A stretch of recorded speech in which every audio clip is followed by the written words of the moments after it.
स्वागत है आपका अपने channel match research centre Aryan sir पर। तो फ्रेंड्स, आज मैं फिर से लेके आऊँ आपके लिए काफ़ी ज़्यादा डरावना और भयानक स्टोरी। तो चलिए बिना वक्त हुए कहानी को शुरू करते हैं। शीर्षक का नाम है मनहूस गांव में भूत। मेरा नाम विपिन करेजा है और मैं मणिपुर का रहवासी हूँ।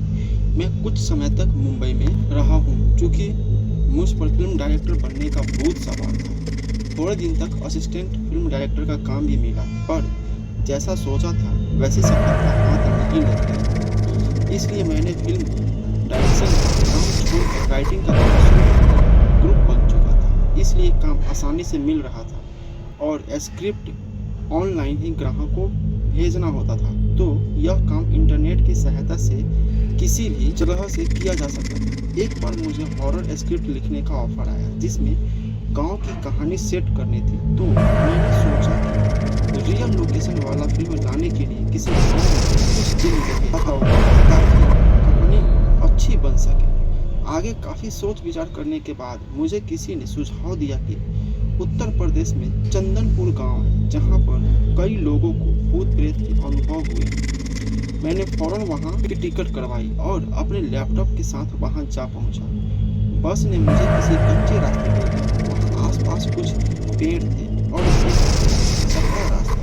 एक पेड़ 8-10 कौवे बैठे थे। मुझे देखकर वह सारे बेतहाशा चिल्लाने लगे। मैं उन्हें अनदेखा करके गांव की ओर आगे बढ़ गया। आगे कुछ कच्चे मकान नजर आए। मैं उन मकान की ओर जाने लगा तो बाहर बैठे लोग सटासट घर के अंदर चले गए और दरवाजे बंद कर दिए। मुझे हैरत हुई।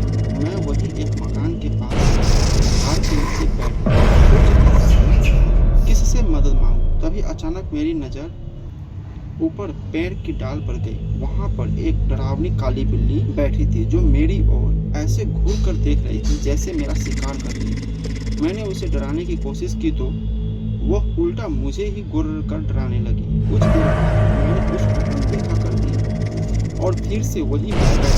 अचानक उस बिल्ली ने पीछे से मेरी गर्दन पर वार कर दिया। उसने अपने चारों बड़े दांत मेरी गर्दन पर गड़ा दिए और चारों पैरों के पंजे से मेरे कंधे नोचने लगी। मैंने फौरन उसे दूर हटाया और वहां से खड़ा हो गया। यह सब चल रहा था तभी वहां पर एक डाकिया निकला और उसने मुझसे पूछा कि मैं वहां क्यों आया। मैंने उसे अपना मकसद बताया तो उन्होंने कहा कि यहाँ के लोग आपको कोई मदद नहीं, यहाँ सारे बड़े शहर लोग। इस गांव में रात को भूत प्रेत का तांडव होता। उस डाकिये ने कहा कि सामने हमारा घर है, वहाँ कोई नहीं रहता। हम इस गांव को छोड़ चुके हैं और पास के गांव में रहने चले गए।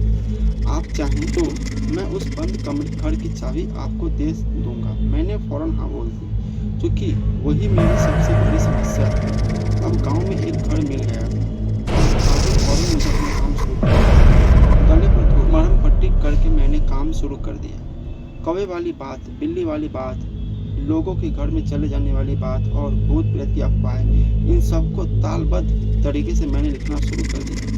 उस गांव में मेरे लिए भरपूर मसाला था और डाकिये का मकान भी बड़ा था, तो शांति से अपने काम में जुट गया। रात के करीब 2 बजे मैंने लिखकर अपना लैपटॉप स्विच ऑफ किया और खिड़की से चौक पर नजर डाली और मैं हंसते हुए बोल पड़ा कि जरा देखो तो भूत प्रेत का कुछ तांडव हो भी रहा है या लोग वैसे ही सबको उल्लू बना रहे। खिड़की से झांक कर देखा तो मेरे रोंगटे खड़े हो गए। एक आदमी एक लड़का गला दबा रहा था और एक आदमी उस बिल्ली वाले पेड़ पर रस्सी लटका रहा था। फिर उसने उस लड़के को बालों से पकड़कर पेड़ और उसके गले में रस्सी डाली। इतना देखकर मैंने कोलाहल मचा दिया। मेरे हाथ में जो कुछ भी आया उसे लेकर मैं चिल्लाता हुआ फौरन पेड़ की तरफ भागा। जब तक मैं वहां पहुंचा तब तक उन दोनों ने लड़की को पेड़ पर गले पे फांसी देकर लटका दिया था और लड़की तड़प रही थी। जैसे ही मैं पेड़ तक पहुंचा वहां कुछ भी नहीं था। वह दोनों दरिंदे और पेड़ पर लटकी हुई लड़की सब गायब थे। यह सब देखकर मेरे होश उड़ गए। गाँव के सब लोग खिड़की से मेरी ओर देख तो रहे थे पर कोई बाहर नहीं आ रहा था। मैंने देखा कि पेड़ पर वह काली बिल्ली अब भी मौजूद थी और मुझे ही घूर रही थी। मैंने नजर घुमाकर उस घर की ओर देखा जहां पर मैं ठहरा हुआ। मुझे उस घर में कोई हलता नजर आया। मेरा तो दिल ही बैठ गया। फिर मैंने उसी मकान की छत पर नजर डाली तो मैंने देखा कि वह दोनों दरिंदे और वह तीनों एक डाकिये के छत पर खड़े थे। अब मेरी पूरी तरह से फट चुकी थी। मैं समझ चुका था कि गलत फट्टे में टांग डाल दी है। मैं पूरी रात वही चौक पर खड़ा रहा, क्योंकि उस पेड़ के ऊपर भी वह कमीनी मेरे खून की प्यासी बिल्ली बैठी थी और डाकिये घर के अंदर पता नहीं कौन टहल रहा था। जैसे तैसे करके सुबह हो गई तो मैंने फौरन अपना सामान पैक कर डाला और ताला लेकर दरवाजे की ओर भागा। अभी मैं दरवाजा बंद करने जा रहा था कि मेरी नजर दीवार पर पड़ी। वहाँ जो देखा उसे देखकर मेरी जान हलक से नीचे उतर गई। उस दीवार पर उसी डाकिये की चढ़ी हुई फोटो थी जिसने मुझसे रहने के लिए यह मकान दिया था, और उस तस्वीर पर उसके जन्म और मरण की तारीख भी थी।